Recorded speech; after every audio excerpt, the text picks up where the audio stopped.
Hello and welcome to Will Watches. This is Vinland Saga episode 7. So last episode was a really great episode. I think maybe one of the best of the show so far. We finally got our time skip and then we see this kind of moral dilemma forming for Thorfinn. Is it worth putting all of these people at risk for his goal, for his personal benefit of getting to Askeladd? You know, is it worth him helping with all of this death and destruction that comes along with it? So before we jump into this, be sure to check out the Patreon page. Over there you can find 1 week early access, so you can get episode 8 and 9 right now.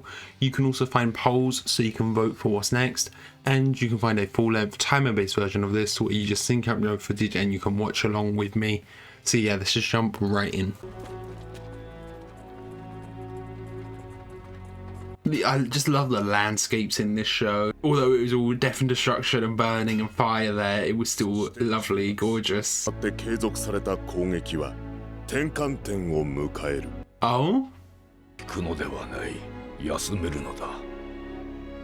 冬の行軍は兵力を浪費する. Okay, so only during winter, then start this out again in spring. 兵を率いて陣頭に立つ. I love that we're keeping him in shadow there. いきなり休みか。国に帰りてえよ.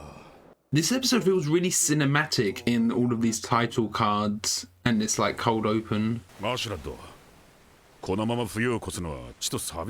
Yeah, especially for them because they're not actually like part of the military, are they?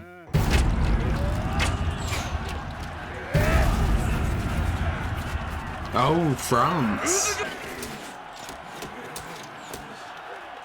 But we will be coming back to England eventually.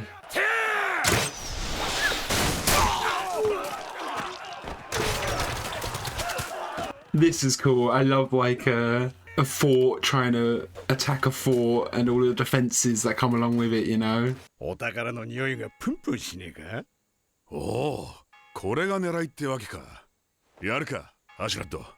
So they're gonna try and sneak in next?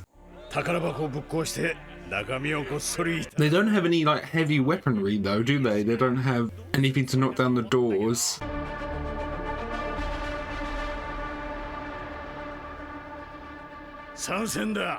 They're really hyping up Thorfinn there.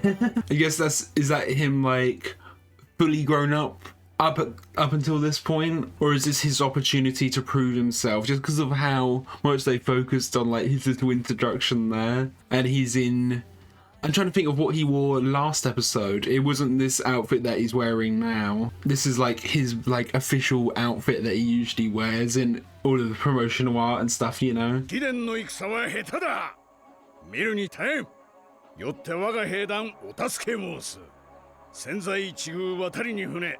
Okay, so they're joining the opposing force. No, Askeladd's just gonna like kill the others as well as soon as they get in.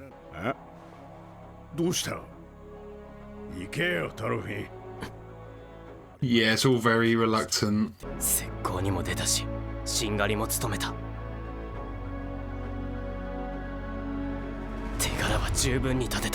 Oh, he thinks he's proved himself in battle but he's still being used.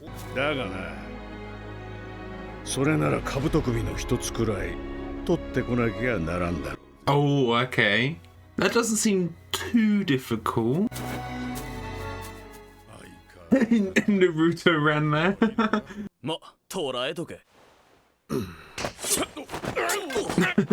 Okay, yeah. Just go in with a hostage. Normanni.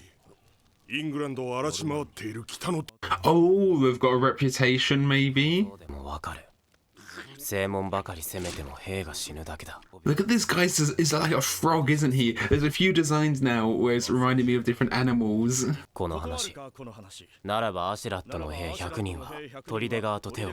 Oh, okay, yeah, just side with the fortress instead. And they've heard of their strength.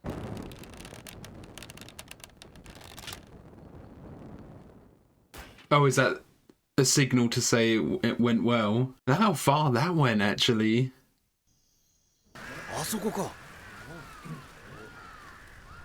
This is their ship. Yeah, it looks like a dragon.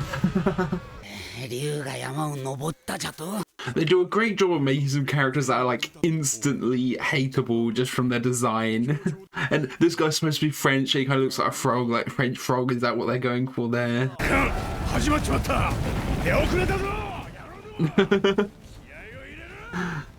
Yeah, they're already late. Could they potentially, you know, be doing this front storm as a distraction and then coming in through the river like they said before?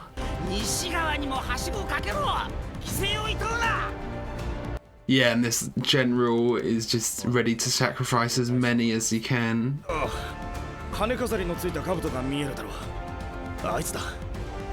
Oh, he's gonna go for the general. Not just a helmeted head, the helmeted head.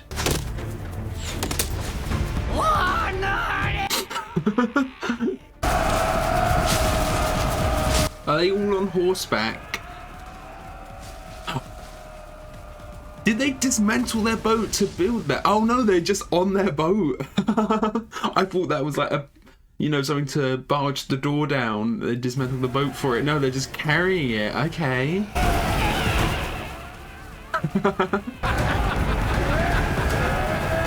Oh, look at that. Askeladd's not one for subtlety. Yeah, he's gonna climb up. I think we see him do that big jump in the OP actually. That was a huge jump. I mean, that makes sense why they were late. That's a very heavy thing to carry. It's got to take a lot of strength to be able to climb up that though.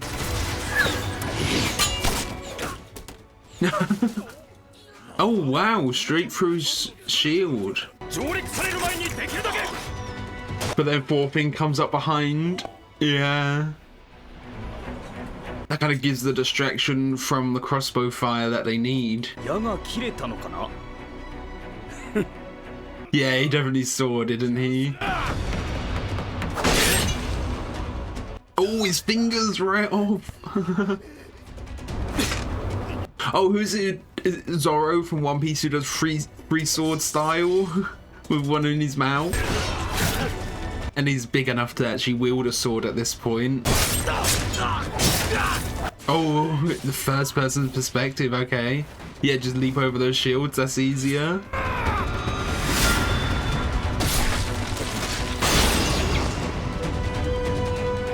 Oh no, yeah, he's got to retrieve the head. They all think he's crazy.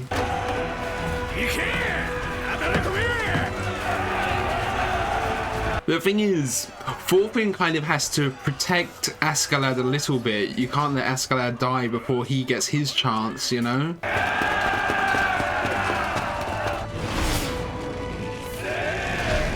Yeah, and then that gives them the opportunity to go through the front gate. That's great.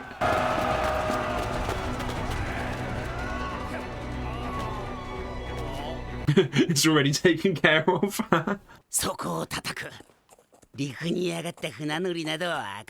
Okay, so he's trying to betray them. I thought he'd think they're too, you know, strong to betray.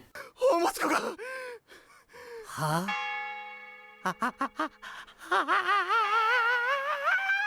They've already taken everything and then they've already got their boats. They could just go out to sea, I guess.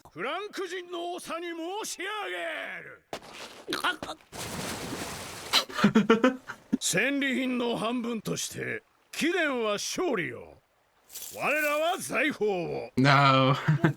I was on. Okay.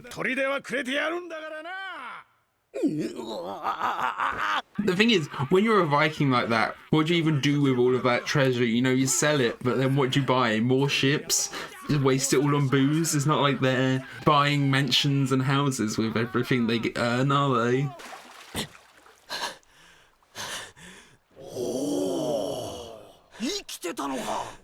With the head as well.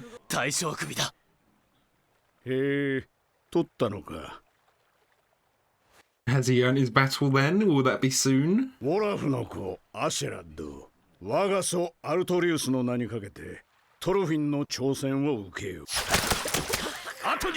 they're not going to do it right now, of course. Oh, coming down the waterfall. I was wondering how they were going to navigate the waterfall.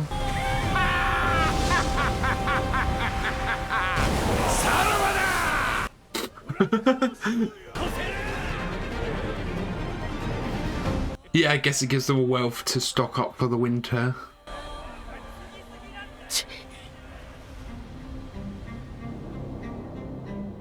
Yeah, the challenge has been accepted, but a date hasn't been set yet, you know? Okay, so that was episode 7 of Vinland Saga. That was a much more light-hearted and fun episode than the last one, but it was still really cool. We had a bit of character insight here. You know, it's funny how over the top Askeladd actually was here, lifting up the boats through, really reckless. You know, it fits his kind of like breezy personality. And, you know, although he is the one that Thorfinn is after, he's the one that killed Thors, it is difficult not to find him a little bit endearing, you know. So we had Sweyn actually stop the attacks on England for the moment. They said it was currently like October-ish, and they're going to stop until summer, so it feels like that is an event that is being hyped up. This attack that will happen in summer, I don't know if that will happen this season or if that's a far off event that's bound to happen at some point that they're gonna like hype up for the story, but they're waiting until then. And of course, between that point, Askeladd and his men, they have no form of income coming in through that, so they have to make their own way, and that's what they're doing here, going after the French. And although this story, you know, is mainly very grounded, there are still a few of those anime elements that come through, you know, in the character designs. We had this guy, he looked like a frog or a toad here. We had a guy that looked like a bat earlier on as well, and then it's kind of like a very grounded, realistic story, very gritty story, but the way it's portrayed is very anime in that way. Like, we still get Thorfinn doing a Naruto run and doing these big, extravagant, over-the-top action moments, you know? It's funny how they find their balance, and it does still work really well, actually. They managed to really just like teeter on that line and keep it working well. I always love like a siege on a fort, so that was really cool this episode. You know, the solution, the way they got around it was quite simple really. It's just overwhelm them attacking from both sides at once, but it still worked really well. I always love like the tactics of that, of either defending the fort or attacking it. And in this case, they just took them by surprise. Askeladd had this crazy idea of walking the boats across, and just to save time, I guess, because they could actually access it by the river.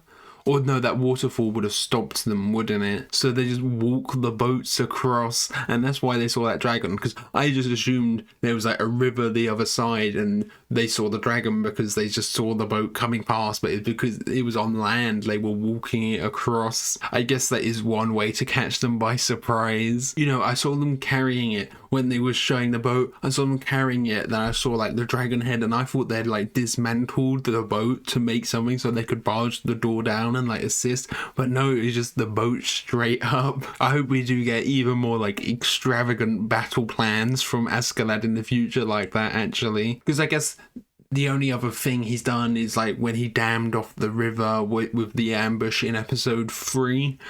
But that wasn't quite as extravagant and over the top as this, and it was really funny. And then we are seeing, you know, Thorfinn is definitely affected from what happened last episode. Although this episode was a bit more lighthearted, we are seeing the consequences of that. You know, he's questioning how many people he's killed, but there was also questioning Askeladd into say, like, haven't I already proved myself as a warrior now? Then Askeladd gives him the challenge of getting someone's head. It wasn't even getting the general's head, it was just getting me a helmeted head.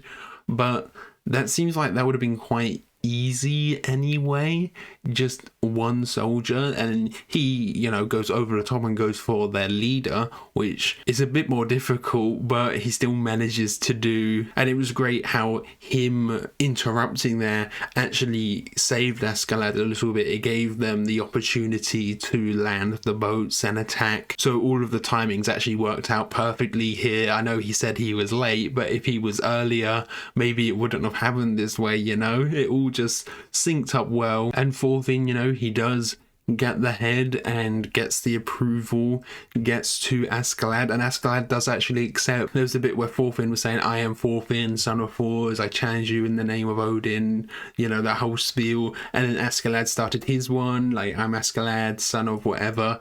And then I thought he was going to say he declines at the end of that, like he'd encourage it a bit and pretend he was going to say he accepts and then decline it, but he did actually accept. It's just they're not going to do it right now. And you know, he could say, well, I've accepted it, but I'm not going to fulfill the challenge for another 5 years or something, you know.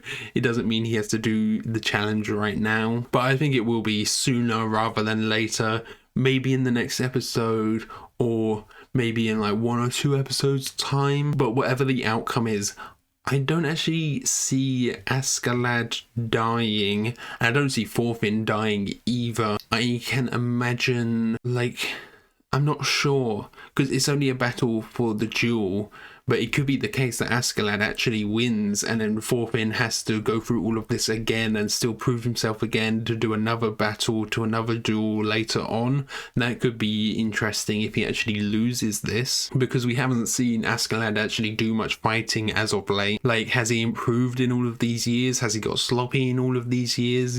I'm not quite sure there. We've only really seen him commanding, you know, but we do see he still has that kind of tactical mindset that he had during his fight with Thors as well. But then I think if Thorfinn wins, you know, the winning state doesn't necessarily mean the death of Askeladd, and Thorfinn still isn't aware that Askeladd really wasn't the person behind it, truly. Like, he was the one who struck the blow. Well, he wasn't even the one who struck the blow, it was the arrows. But he, you know, he doesn't know about Floki and it potentially coming down from the king. He still doesn't know about all of that. So will that be revealed during the duel? And then, you know, he realizes, oh, I don't actually hate you. I just, you know, you were just the person, you were just like the receptacle for the hatred that I had, really. And now he knows his hatred is better placed in Floki and potentially the king. And that might make it even worse because he's been doing all of this stuff that has been really like assisting the king and helping the king in the king's cause. But I guess that's what he's been doing with Askeladd anyway as well. So he's not above that, you know, helping his enemy to get close to his enemy so then he can kill them and attack them. But killing a king would have much more consequence than just killing Askeladd here. Like, if he actually did manage to get to the king and kill him for giving this order to kill his dad, what would be the outcome of that? You know, who's next in line? Would the prince want revenge against Thorfinn? And then there's 2 characters that are both equally justified in their actions there. Or if he does kill a king, you know, he's going to be sentenced to death almost immediately. Would he have to flee to a whole new country? There's a lot of consequences that would happen after that, you know, and there's a lot of ladders to climb to get to that point, you know, generals and assistants, and you know, Floki is probably, you know, a mini boss along the line, and we still don't really know why Floki did what he did. We had some speculation to the reason, but we didn't get like a concrete reason, and we don't know if it did actually come down from the king or if it was just Floki himself doing it. So it might be Floki who really is the final boss. We're not quite sure there yet. So thank you for watching. I hope you enjoyed this. If you did, consider leaving a like or a comment, and if you really loved it, be sure to subscribe so you can keep up to date on all the future uploads. So yeah, thanks for watching. Bye.